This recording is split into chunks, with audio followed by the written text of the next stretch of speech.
Gervonta Davis is the A side. Devin Haney doesn't sell pay-per-views, says Leonard Ellerbe. What's good, everybody? It's your boy, Cardinal Red Sports. Let's talk about it. Alright, y'all. So, everyone is talking about the potential matchup between Gervonta Tank Davis and Devin the Dream Haney. Blame is being tossed on both sides for why this fight hasn't taken place. Recently, Leonard Ellerbe gave an interview and he spoke on the situation, gave some real good insight onto what's really going on. I just want to break that down, give my 777 nipple for anybody listening. Tank will decide who he's fighting, and when he decides that, he'll make an announcement. It's like Tank's the boss. And first off, they're in two different weight classes. It's like, just cut the bullshit. They're in two different weight classes. Okay, nobody's going to tell Tank what weight class he's going to, what he's doing.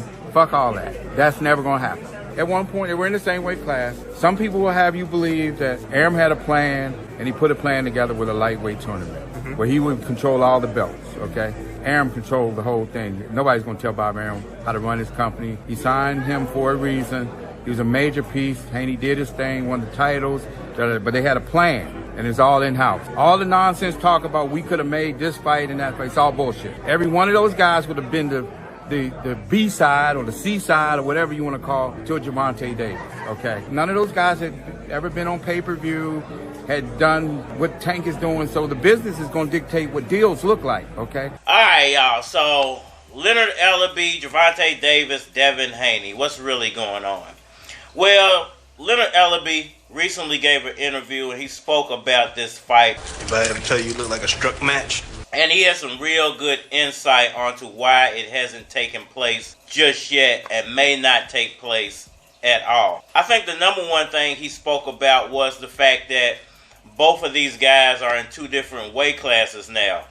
And he kind of made that very, very known that there was a time when both of these guys were in the same weight class and nothing really came about it. And he pointed to Bob Arum and what they were doing over there at Top Rank as far as trying to make a lightweight tournament with Devin Haney and Shakur Stevenson and Lomachenko and George Kambosos. And I guess he felt like they were freezing PBC out of the situation. They had the majority of the titles over there. And it just seemed like if they wanted to make a fight, they could have put a fight together. And I think that Leonard Ellerbe feels like the problem really was that none of those guys really sell on pay-per-view. But when you look over to the PBC side, you got Gervonta Tank Davis over there doing really good numbers on pay-per-view. And all the belts are over there on the Top Rank, Bob Arum, Devin Haney, all that side. The babies are strong with this one. So it was a situation of, are you going to take a pay cut, just to go chase some titles? Or are you going to just keep doing what you've been doing, which is putting up big numbers and collecting big checks? Now that Devin Haney is no longer at the 130-pound division, I think Leonard Ellerbe feels like there shouldn't even be a discussion about him and Tank because they're in two different weight classes now. And the only way both of those guys are going to get in the ring together is if they get into the ring at a catch weight, which is most likely not going to happen because everyone's going to feel like it benefits Gervonta Davis and it's draining Devin Haney. You know where that come from? Watching that damn TV. Get healthy, get in shape. Get everybody looking all anorexic talking about that's healthy. I know what healthy is. And tell you something else. When you look at it like that, I have to agree with Leonard Ellerbe. I have to actually agree with Ellerbe that there was a time that this fight could have been made, and I do feel like the problem was that Gervonta Davis is the A side, but all those guys had the title belts. So it was really no way for you to actually put these fights on because, of course, the title holder is going to want to be the A side in the fight, but they're not selling any pay-per-views, so how could you give them the lion's share? And if Gervonta Davis is the A side, that means PBC is controlling the fight contracts and the venues and all this other crap. And we all know that Bob Arum at the time was not going to go for that. He doesn't run his business like that. Damn. He's more of a in-house fight type of promoter. He would rather put on in-house fights than to do cross-promotion. So when you look at it at the way Leonard Ellerbe kind of explained it, you have to agree that that fight was most likely never going to happen because of all the dynamics involved. It's almost the same as what's going on with the Spence and Crawford fight, you know, and people saying that it's off and then they're saying it's on the next day. I think sometimes you just got to let things in the background play out and stop trying to speculate so much on what's going on behind the scenes, because Leonard Ellerbe actually mentioned something else that caught my ear, and I'm going to kind of end it here. He said that Gervonta Davis and PBC fighters run their own careers. And people have to remember that, because when they're talking about Earl Spence and they're talking about Gervonta, they keep saying that Earl Spence isn't getting the Terrence Crawford fight because PBC lost money.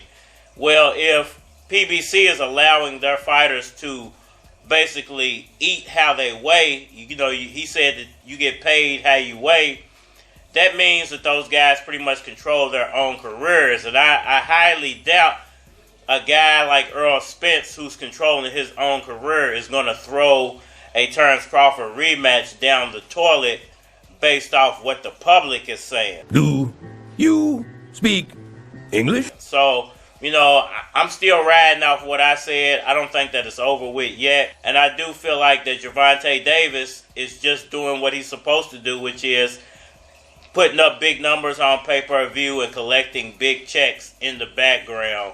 And it really doesn't matter about those title belts. If you want to make some big fights, you're going to have to do it in a way to where it's mutually beneficial for both guys. So at the end of the day, I don't think that Devin Haney and Gervonta Davis are actually going to fight each other ever. You know, there are too many obstacles. The weight, the money, you know, and the companies, you know, they're just too far apart. Trampoline skin is something that you ask God for. I mean, we got to know where his money going to. There ain't no pep talk gonna help you. Don't matter about the uniform, your cheerlead. None of that matters. I mean, we got to know where his money going to. If it ever gets to mano y mano, may the best man win. I mean, we got to know where his money going to.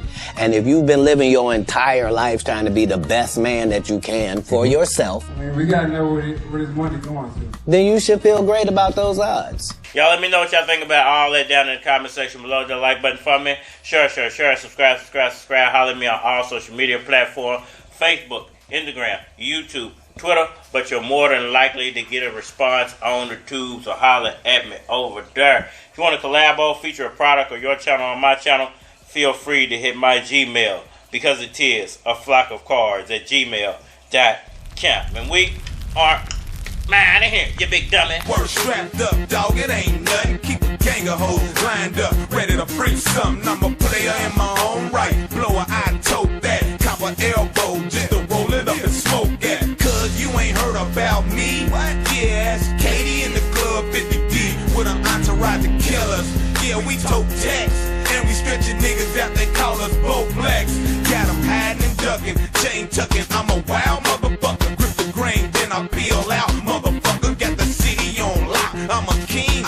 And breaking all kind of laws. Cause the police on our team. I got a shop I built up that make money every day. I'm a rap star, a ball like I'm in the NBA. With a cold ass flow and a suave ass swag. With a cocky attitude to get a broad that's bad. Come on. Niggas on my team, man, my niggas is me.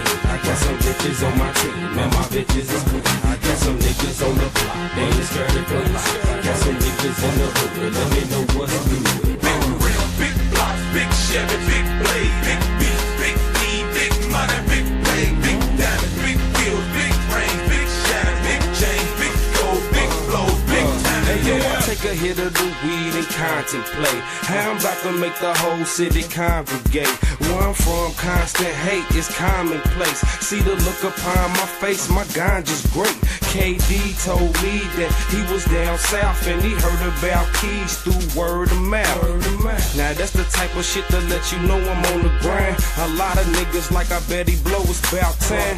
Be patient, I took a vacation and came back with something for the ones that was hating. You still see me blowed at the radio station, but if they don't play it, dog, ain't no complaining shit. I'm still knocking them, ain't no way you're stopping them. Chicks like cars, you with keys, you can hop in them.